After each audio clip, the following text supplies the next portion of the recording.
नमस्कार, मैं हूं आपके साथ आशा सरमाल। आप देख रहे हैं हर जिले की खबर और हर जिले की खबर में आज हम आपको सबसे पहले दिखाएंगे कि किस तरह से श्रीनगर के अंदर हाउस बोट एक बार फिर से डूबती हुई नजर आई। यानी पिछले 2 सालों की अगर बात करें तो 10 से 12 बार ये हादसा पेश आ चुका है, लेकिन अभी तक सरकार ने इसकी तरफ कोई ध्यान नहीं दिया है। अमजद जुड़ रहे हैं, क्या कुछ अपडेट कर रहे हैं, देखिए। ये लाल मंडी है, राजबाग की तरफ पड़ता है। ये रात के 3 बजे इनको आए। ये मेरा मामा है। इससे पहले मेरा बुआ गुलफाम के सामने गवर्नमेंट ने बोला प्लाट देंगे। उससे पहले मिनिस्टर था अल्ताफ बुखारी, इसने भी बोला हम प्लाट देंगे। गवर्नर साहब ने, डीसी आया, उसने भी बोला। ये रोज़ होता है वहाँ का। इससे पहले भी 5-10 हाउस बोट ऐसे ही डूब गए रात की। इसलिए रात को बच्चे थे, वो जग गए, बाल बच गए। इससे पहले हमारा बोर्ड भी था आगे में, ये गुलफाम होटल के सामने, वो भी रात को डूब गया। उसका भी पता नहीं। सामान सब कुछ इसमें, जो खाने पीने का सब, बेड सब, कालीन, कारपेट वारपेट सब गए अंदर पानी में। बेच दोहन तुम दिमो हो ना दिवान ना करान। लगभग 4-5 वरी योर करान दफ्तर मज फेरान। सन जिट तम फेरान रात दोस, मगर गरा दपान दिमो हसा प्लाट, गरा JVC, करा नावगाम, दिवान कहन। असा गसान बार बार कस। हर बरसाती मौसम में झेलम के अंदर एक हादसा पेश आता है। हादसा लोगों के साथ कोई सुसाइड की तरह का नहीं है, बल्कि यहाँ पर रहने वाले, इस हाउस बोट में रहने वाले लोगों के साथ होता है। यानी लगातार ज़रूरत पड़ती है इन हाउस बोट्स को रिपेयर की, रेनोवेशन की, जो नहीं हो पा रही है, क्योंकि लगातार पिछले 3 सालों से लोगों की कमाई ठप पड़ी है। इसकी वजह से लोग कमाई नहीं कर पा रहे हैं, जिसकी वजह से इन हाउस बोट्स की रेनोवेशन नहीं हुई, तो फिर ऐसे हादसे पेश आते हैं। पिछले 2-3 साल की अगर बात करें, यहाँ के मुकामी बाशिंदे कहते हैं कि कहीं हादसे पेश आ चुके हैं। 10 से 12 house boats end to end पूरे झेलम में, श्रीनगर के अंदर डूब चुके हैं। कहीं पर आग के वारदात हुए हैं, लेकिन सरकार, प्रशासन टस से मस नहीं हो रहा। कई तरह के वादे किए गए, फॉर्मर MLA, मिनिस्टर्स, सब लोगों ने वादे किए। अल्ताफ बुखारी सबसे नज़दीकी यहाँ पर हैं, इनके हेड ऑफिस यहाँ पर है उनका पार्टी का, वो तक यहाँ पर आज नहीं पहुँचे इन लोगों की सहायता करने के लिए, जिनके वोट से वो मंत्री बने थे, जिनके वोट से वो MLA बने थे। DC श्रीनगर ने भी पिछली बार यहाँ पे एक दौरा किया था। ये कह रहे हैं, वादा हुआ था कि एक प्लॉट मिलेगा JVC साइट पर कहीं पे, लेकिन अभी तक उस प्लॉट का भी कोई आता पता नहीं है। लोग कह रहे हैं कि हर हादसे में ऐसे कई नुकसान होते हैं जिस नुकसान का आंकड़ा नहीं लगाया जा सकता। अगर हम रकम कहें तो लगभग 40-45 हज़ार का नुकसान तो छोटे मोटे इंसिडेंट्स में हो जाता है। एक हाउस बोट को बनाने में लाखों रुपए लग जाते हैं। अब आप अंदाज़ा लगा लीजिए कि हर साल, हर महीने ऐसा एक हाउस बोट डूबता है तो कितने पैसों का नुकसान होता है, और उससे बड़ा नुकसान एक शख्स बेघर हो जाता है। क्या सरकार को इसकी कोई फिक्र है? ये सबसे बड़ा सवाल यहाँ के आज के मुकामी बाशिंदे पूछ रहे हैं। कैमरामैन इमरान तारिक के साथ अमजद खान की रिपोर्ट। चलिए अब आपको राजौरी लिए चलेंगे और राजौरी से भी दिखा देते हैं कि थन्ना मंडी मार्ग को आज किस तरह से बंद किया गया और प्रदर्शन किया गया, क्योंकि बदतर हालत सड़क की हो गई थी और 25 सालों से ये सड़क बनकर अभी तक तैयार नहीं हो पाई है। आखिर क्या मुख्य कारण रहे हैं? जमशेद मलिक क्या कुछ अपडेट कर रहे हैं, देखिए।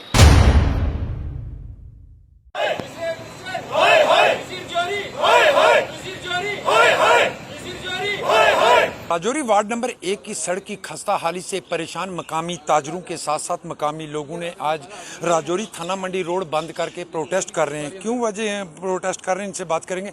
सर, क्या कारण है प्रोटेस्ट करने का? कारण ये है कि हम पिछले 25 साल से परेशान हैं। चलो हम 25 साल को भूल जाते हैं, तब लोगों के पास इतनी गाड़ियाँ नहीं होती थी, फिर भी रोड कम से कम। लेकिन आज जो टेक्नोलॉजी है, गाड़ियाँ लोगों के पास हो गई, एक घर में 4-4 गाड़ियाँ, लेकिन अगर रोड नहीं होगी तो गाड़ियाँ कहाँ चलाएंगे? तो इस रोड की इतनी खस्ता है। ये 0 पॉइंट है मुगल रोड का। तो हम बार बार एडमिनिस्ट्रेशन के पास जाते भी रहे हैं, उनको बताते भी रहे हैं।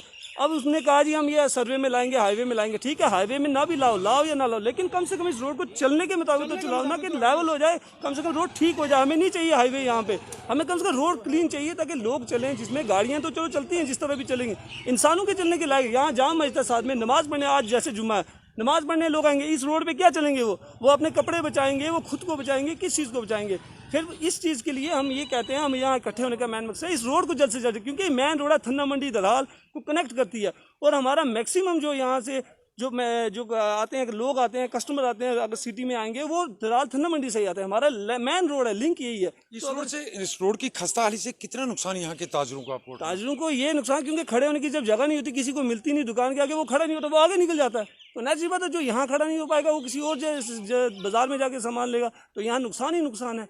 तो इस चीज़ में तो इसमें एडमिनिस्ट्रेशन को रोल अदा करना चाहिए, क्योंकि मैन है, डीसी साहब गुजरते हैं यहाँ से, मुगल रोड है, बड़े बड़े अफसर गुजरते हैं, IAS अफसर गुजरते हैं, लेकिन फिर भी यहाँ तवज्जो नहीं दी जा रही है। तो नालायकी फिर भी इस रोड पे तवज्जो नहीं दी जा रही है। एक और मकामी हमारे साथ ताजर हैं, कितना नुकसान होता है आपको इस रोड की खस्ताहाली की वजह से? देखो जी, मुझे अभी 3-4 महीने हुए हैं दुकान डाले हुए, तो जिस चीज़ की हमें एक्सपेक्टेशन थी कि मतलब जैसे जिस हिसाब से हमने इन्वेस्टमेंट की थी, और भी यहाँ पे बड़ी बड़ी दुकानें हैं, तो उस हिसाब से हमें तो बिल्कुल लगा नहीं, क्योंकि कस्टमर यहाँ पे रुकता ही नहीं है। हमें बोलते हैं जी, अगर हम देखो जी, सीधी सी बात है, अगर आप कश्मीर चले जाते हो या आगे पीछे कहीं पे भी चले जाते हो ना, वहाँ की में जब गाँव की रोडें देखते हैं ना हम लोगों को तब गुस्सा आता है यार हम तो सिटी में रहते हैं, वहाँ की गाँव की रोडें मतलब अगर छोटा सा खड्डा होगा उसी वक्त जाके भरेंगे, तो ये तो मेन रोड है यार।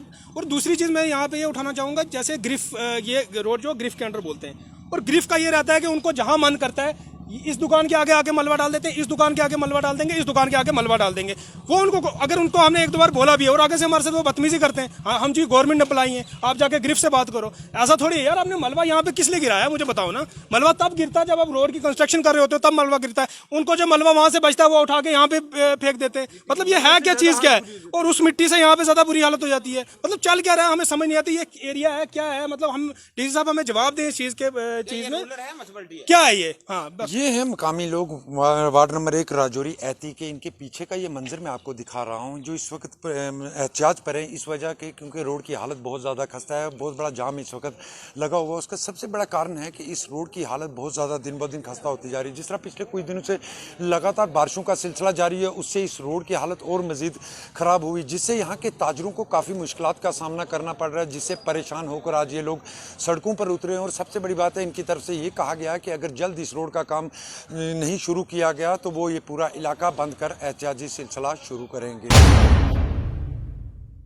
चलिए अब आपको सांबा लिए चलेंगे और सांबा से भी आपको दिखा देते हैं कि किस तरह से यहाँ पर सूरत हाल जो है वो अब बनते हुए नजर आ रहे हैं, क्योंकि आए दिन ड्रोन की घटनाएं देखी जा रही हैं। सुरक्षा व्यवस्था को चाक चौबंद कर दिया गया है, हाई अलर्ट पर रखा गया है। ऋषि खजूरिया अपडेट कर रहे हैं, देखिए। यह कल शाम को 8:30 बजे के करीब हमें इन्फॉर्मेशन मिली थी, कुछ सिविलियंस की तरफ से भी इन्फॉर्मेशन मिली थी और बाद में पुलिस की तरफ से भी वो ऑथेंटिकेट हुई कि कुछ जगहों पे जैसे बड़ी ब्राह्मणा है, उसके अलावा गगवाल और बॉर्डर के इलाके में चिलारियाँ एक गांव है, वहाँ पे कुछ ड्रोन लाइक एक्टिविटी हुई है, फ्लाइंग ऑब्जेक्ट्स देखे हैं। अब वो प्रोबेबली ड्रोन ही हो सकते हैं। तो जैसे ही इन्फॉर्मेशन हमें मिली तो हमने सभी अपनी नफरी को एक्टिवेट किया, जिसमें बॉर्डर पुलिस पोस्ट हैं और पुलिस स्टेशन है। तो क्योंकि इसका थ्रेट जो है पिछले 1-2 हफ्तों से चल ही रहा है, तो सारी नफरी पहले ही अलर्ट है। तो जो हमारी आइडेंटिफाइड प्लेसेस हैं जहाँ पे हमें लगता है कि ड्रोन की ड्रॉपिंग्स हो सकती है, उनको आइडेंटिफाई किया हुआ है और उन पे हमने ट्रैक करना शुरू कर दिया और सर्च स्टार्ट की। कुछ देर के बाद ये जो लाइट दिख रही थी, जिसको हम सस्पेक्टेबल ड्रोन कह रहे हैं, वो बाद में डिसअपीयर हो गई। बट फिर भी उसके बाद हमारी पूरी रात जो है वो उन एरियाज़ में सर्चेस कंटिन्यू रही और सुबह भी हमने सर्चेस किए हैं, पर अभी तक कोई भी संदिग्ध वस्तु हमें हाथ में नहीं लगी है। तो ड्रोन का जहाँ से आप कह रहे हो कि ड्रोन का थ्रेट तो काफ़ी देर से चल ही रहा है, तो इस सब को मद्देनज़र रखते हुए हमने SOP बनाई हुई है और हर एक पुलिस पोस्ट और पुलिस स्टेशन को हिदायत दी हुई है कि इन केस ऐसी चीज़ होती है तो कैसे उसको टैकल करना है। इसके अलावा जो वाटर एरियाज़ के लोग हैं उनको भी हमने अवेयरनेस करने के लिए कई कैंपेन चलाया था, जैसे आपने उनको कवर किया था, जिससे लोगों को लगे कि इस किस्म की चीज़ जब भी आपको दिखती है तो तुरंत अपनी नियरेस्ट सिक्योरिटी फोर्सेस की इंस्टॉलेशन को बताना है और ताकि वो सही टाइम से उस पर कार्रवाई हो सके। सर हाईवे पर किस तरह से सिक्योरिटी सिनेरियो सर इस समय? हाईवे का सिक्योरिटी सिनेरियो भी जो है खास करके 15 अगस्त को देखते हुए हमने काफ़ी अलर्ट किया हुआ है। जो हमारे पास ऑलरेडी नाकाज हैं उनको और स्ट्रेंथन किया हुआ है और एडिशनल नाके भी हमने इस बीच में लगाए हुए। सांबा जिला के कई अलग अलग इलाकों में एक बार फिर से बीती रात को संदिग्ध ड्रोन एक्टिविटीज देखी गई हैं, जिसके चलते कई अलग अलग इलाकों में हड़कंप मच चुका है और उसी के चलते अब सुरक्षा व्यवस्था पूरी तरह से बढ़ा दी गई है। सुरक्षा एजेंसियां पूरी तरह से अलर्ट हो चुकी हैं और आज सांबा जिला के कई अलग अलग इलाकों में सर्च ऑपरेशन भी चलाया जा रहा है और इससे पहले बीती रात को भी कई अलग अलग इलाकों में सर्च ऑपरेशन चलाया गया है ड्रोन एक्टिविटीज देखे जाने के बाद। आपको बता दें कि सांबा जिला का बड़ी ब्राह्मणा इलाका, बड़ी ब्राह्मणा के एक संवेदनशील इलाके में ड्रोन एक्टिविटी देखी गई है और वहां पर ड्रोन बताया जा रहा है कि लगभग 150 से 170 मीटर हाइट पर देखा गया है। और उसी के साथ साथ सांबा सेक्टर के अंतर्राष्ट्रीय सीमा की बात करें, जो गांव अंतर्राष्ट्रीय सीमा के हैं, रिगाल, चिलाड़ियां, यहां पर भी लगभग 500 से 600 मीटर हाइट पर ड्रोन देखा गया है और इसके ऊपर BSF ने 2 से 3 राउंड फायर भी किए, लेकिन वो ड्रोन पाकिस्तानी टेरिटरी में वापस चला जाता है।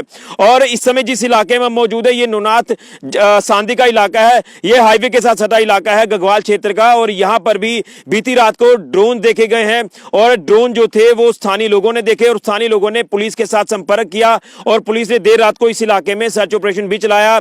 लेकिन आज सुबह एक बार फिर से यहाँ सर्च ऑपरेशन चलाया गया है। तो लगातार कई अलग अलग इलाकों में जिस तरह से ड्रोन देखे जा रहे हैं, इससे एक चिंता तो बढ़ ही रही है।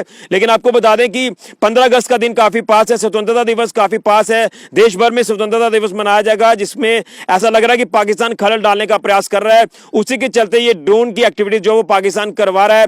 लेकिन कहीं ना कहीं हमारे सुरक्षा बलों के जवान पूरी तरह से मुस्तैद है। अंतर्राष्ट्रीय सीमा का इलाका हो या फिर रिहायशी अलग अलग इलाके हो, वहां पर पूरी तरह से कॉर्डन एंड सर्च ऑपरेशन लगातार चलाया जा रहा है और पूरी तरह से नजर रखी है हमारे सुरक्षा बलों के जवानों ने। और कई अलग अलग इलाकों में एंटी ड्रोन सिस्टम भी लगाया गया है, जिसमें लगातार ट्रैक किया जा रहा है इन ड्रोन एक्टिविटीज को। इससे पहले आपको बता दें कि जम्मू एयरफोर्स स्टेशन पर लगातार ड्रोन एक्टिविटीज देखी गई और उसके बाद कानाचक इलाके में ड्रोन को मार गिराया गया, उसमें आईडी जो लगी हुई थी वो भी रिकवर हुई थी। और उसी के साथ साथ आपको बता दें कि जिस तरह से अब नौनाथ इलाके में जो सर्च ऑपरेशन चलाया गया है, सांदी इलाके में सर्च ऑपरेशन चलाया गया है, पुरमंडल मोड़ इलाके की बात करें तो वहां से भी एक आतंकी को पकड़ा गया था हथियारों के साथ।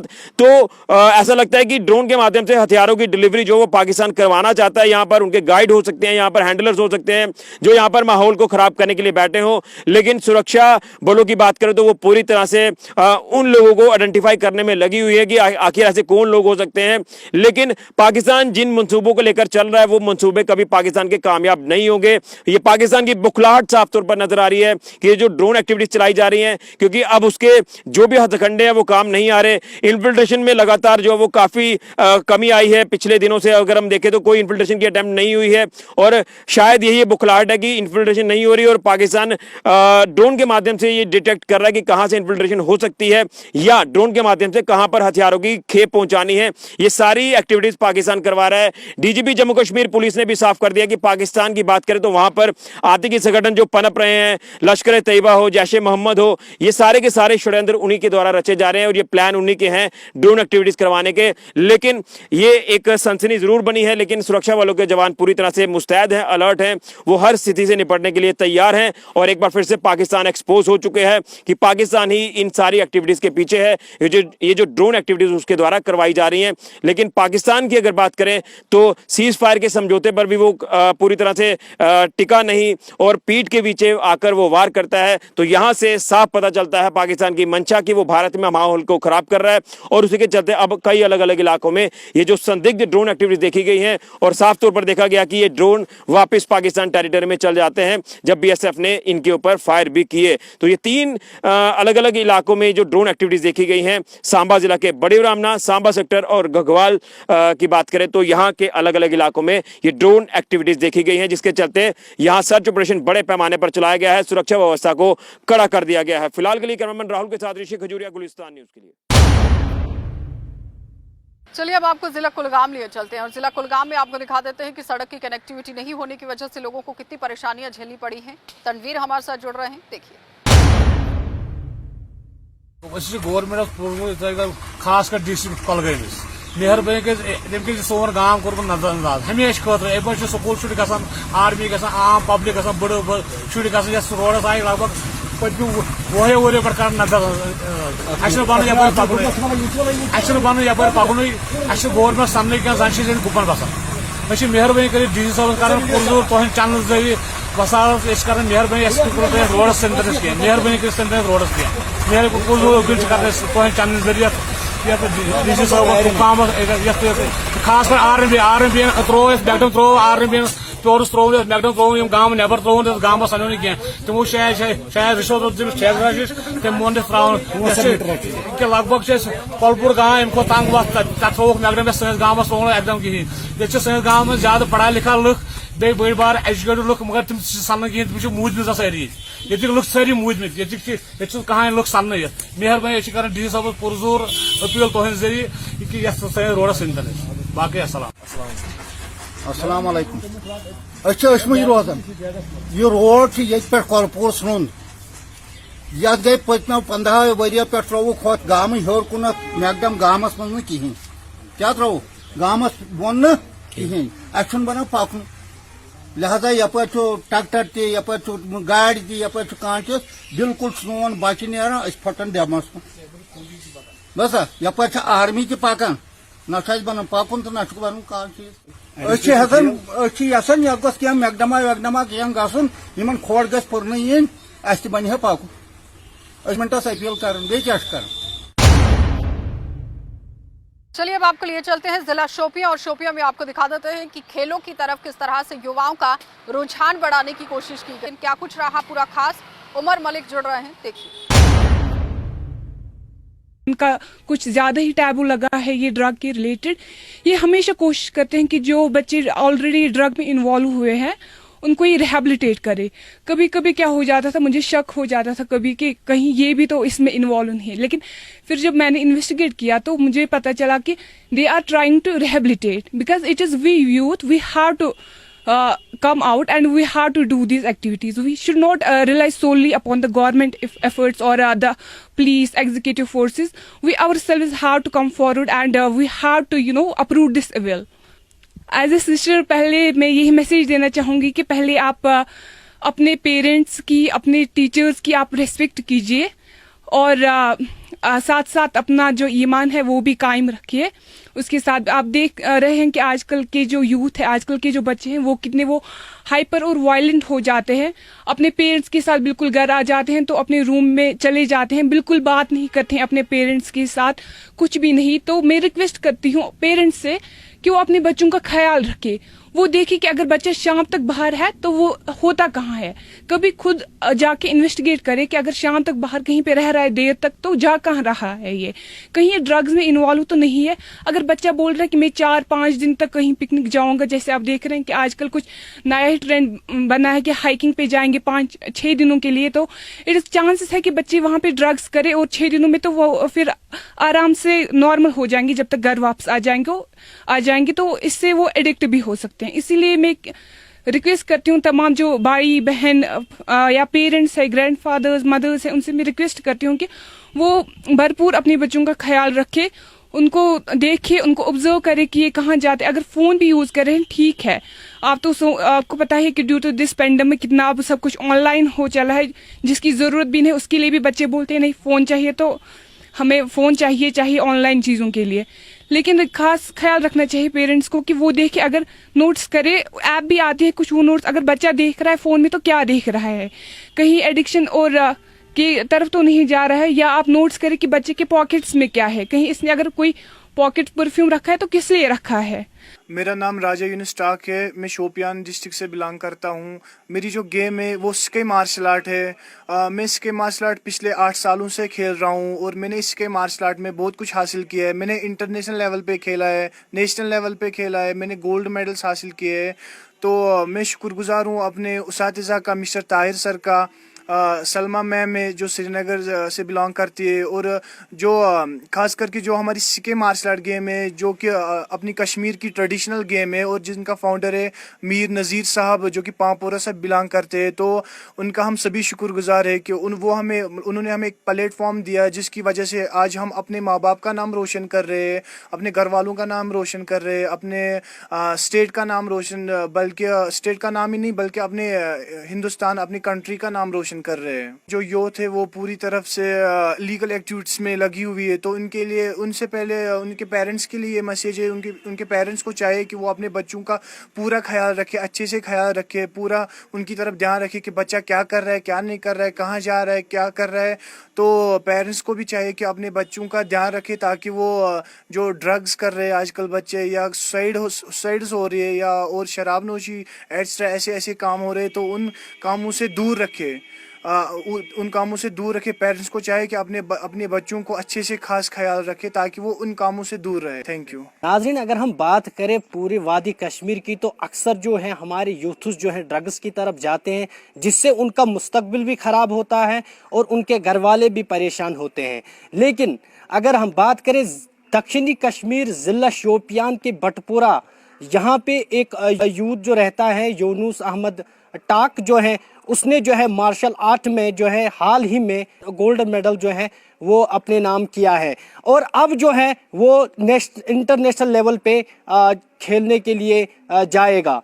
उसने काफ़ी सारे जो है लोगों को अपने साथ लिया है और इसके साथ साथ जो है सिक्का मार्शल आर्ट जो शोपियान में एक एसोसिएशन चल रही है उसमें भी उसका काफ़ी ज़्यादा हाथ है।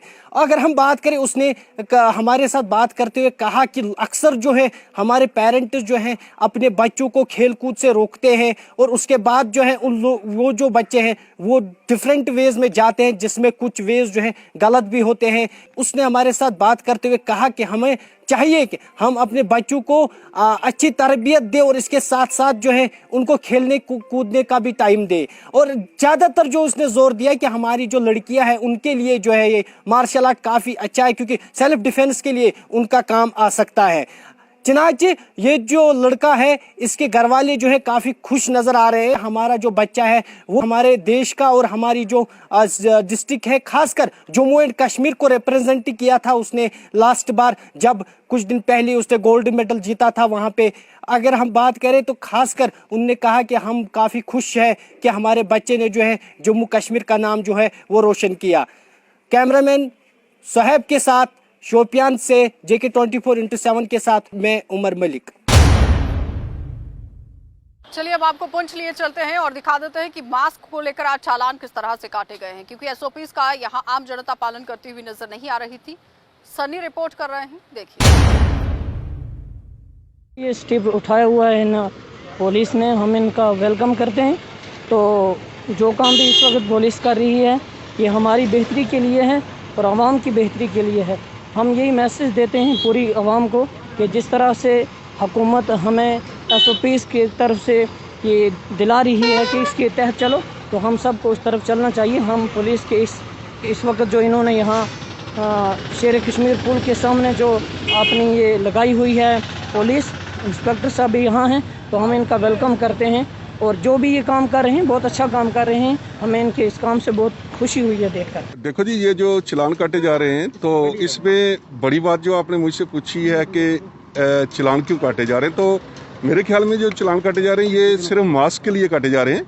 तो हम सभी इस बात को समझते हैं कि पिछले तकरीबन 2 साल से पूरी दुनिया जो है वो कोरोना से जूझ रही है और अभी हमें ऐसा लगता है कि अगर बाज़ार खुल गए हैं, अगर हमारे जो है रोड्स वगैरह खुल गई हैं, हमें आना जाना हमें दे दिया गया मौका कि हम अपनी गाड़ियां चलाएं या आ जा सकते हैं, तो हम ये समझते हैं कि कोरोना चला गया है। हकीकत में ऐसी बात नहीं है।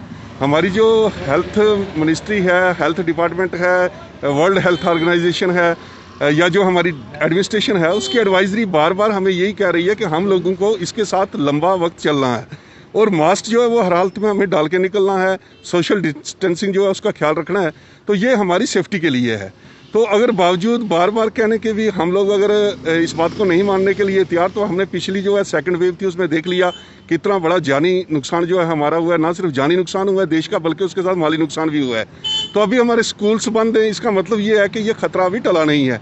तो मैं पब्लिक से यही कहूँगा कि जो एडमिनिस्ट्रेशन कर रही है काम, जो आपको चलान किया जा रहा है, जिसने मास्क पहना उसको नहीं हो रहा है, तो हमें कोशिश करनी चाहिए कि हम मास्क पहन के निकलें।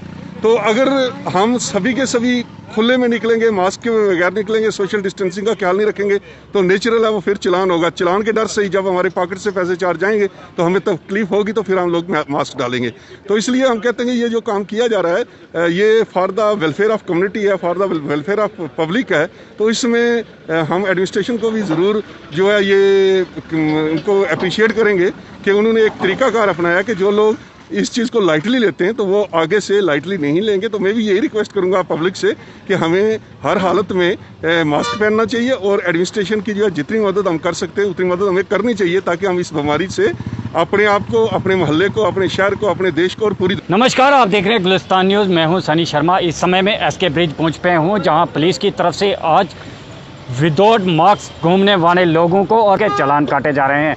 ज़्यादातर पुलिस की तरफ से यही कहा जा रहा है कि जो लोग विदाउट मास्क घूम रहे हैं उनके चालान काटे जा रहे हैं और देखा जा रहा है कि ज़्यादातर लोग जो सिटी में आ रहे हैं विदाउट मास्क ही आ रहे हैं। और जिन लोगों से हमने बात की उन्होंने पुलिस की सराहना भी की कि पुलिस अच्छा काम कर रही है कि जगह जगह पे जो लोग विदाउट मास्क घूम रहे हैं उनके चालान काट रही है। गुलिस्तान न्यूज़ के लिए पुंछ से सनी शर्मा। चलिए अब आपको जम्मू का नजारा भी दिखा देते हैं, क्योंकि आज एलजी मनोहर सिन्हा पहुंचे हुए थे। पौधारोपण किया गया है और लगभग कितने करोड़ रुपए के ये पौधे लगाए जाएंगे, इस पर पूरी जानकारी जुटा रहे हैं अनिल, हमारे संवाददाता। देखिए।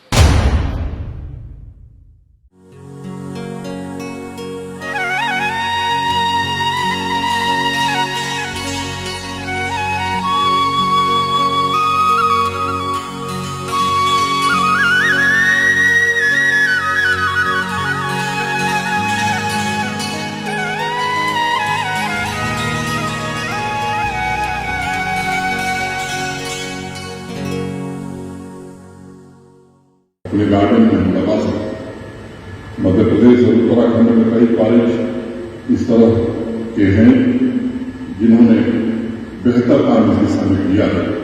मुझे लगता है कि उन अच्छे प्रयोगों को अब जम्मू कश्मीर में लागू करने की जरूरत है। मुझे प्रसन्नता है ग्रीन इंडिया मिशन को जम्मू कश्मीर में जन भागीदारी की भावना से क्रियान्वित करने की कोशिश हो रही है। अभी पिछले महीने की 27 तारीख को अरुण मेहता जी के साथ संजीव वर्मा भी थे, गेरा साहब भी थे। विस्तार से उन लोगों ने विवरण बताया था इसका, कैसे ग्राम पंचायत में महिलाएं, अर्बन लोकल बॉडीज, शैक्षणिक संस्थानों तथा बच्चों को इस मिशन से जोड़ने की कोशिश हो रही है। ग्रीन इंडिया मिशन को जम्मू कश्मीर में वैज्ञानिक तरीके से लागू करने का भी प्रयास हो रहा है। 320 गांव के वनों की गुणवत्ता और उसकी मात्रा में काफी सुधार आया और इससे पंचायतों को लाभ भी हो रहा है।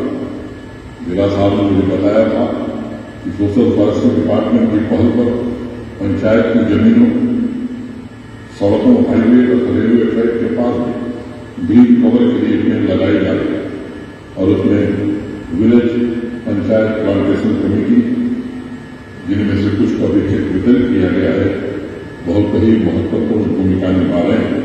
तो आपने देखा कि किस तरह से आज माननीय उपराज्यपाल द्वारा जो है यहाँ पर जो है सम्मानित किया गया और इसके साथ साथ जो है वो चेक को डिस्ट्रीब्यूट किया गया है और लगातार माननीय उपराज्यपाल की तरफ से जो है एक बड़ा मुहिम छेड़ी गई है, जिस तरह से पूरे जम्मू कश्मीर के अंदर जो है 1,30,00,000 जो है पेड़ लगाए जाएंगे। आप देख सकते हैं कि चेक की डिस्ट्रीब्यूशन की गई है। विलेज पंचायत प्लांटेशन कमेटी जो है उनको सब जगह पर जो है डिस्ट्रीब्यूट किया गया है और ये सारे चेक आप देख सकते हैं जितने भी यहाँ के जो पंचायत के लोग हैं उनको बांटे गए हैं। और ये ठीक तस्वीर है जम्मू से हम आपको बताने की कोशिश कर रहे हैं और ये बड़ा फैसला माननीय उपराज्यपाल द्वारा जो है वो लिया गया और इसके साथ साथ सोशल फॉरेस्ट जो है मिलकर साथ दिया है। और एक चीज़ मैं आपको और बता दूँ, ये पूरा का पूरा कार्यक्रम जो है IIT जम्मू में रखा गया था।